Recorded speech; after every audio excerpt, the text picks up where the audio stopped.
The proposed border wall may shut down a state park. The Benson-Rio Grande Valley State Park in Mission is one of many wildlife sanctuaries along the U.S.-Mexico border.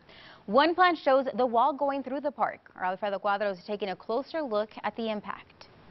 A wildlife refuge, the National Butterfly Center, and a state park belong for being a safe space for wildlife. They have one thing in common. They find themselves along the Texas-Mexico border with talks of a border wall. This is an issue these centers are keeping a close eye on.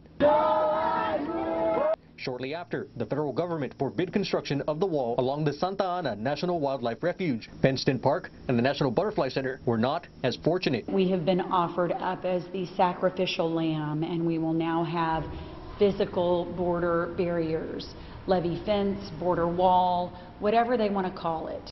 Just this week, the RGV on the spotlight once again.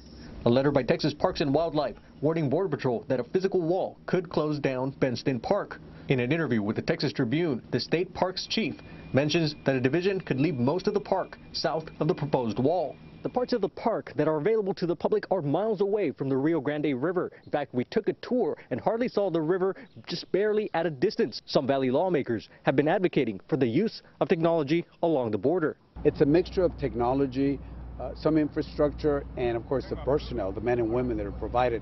But some of it is just some basic things. You got to have roads. After speaking to locals at the park, some say they oppose a wall, but they say for now they'll enjoy it while it remains intact. From Mission, Texas, Alfredo Cuadros, KVEO, News Center 23. Department leaders would like the federal government to consider less intrusive alternatives.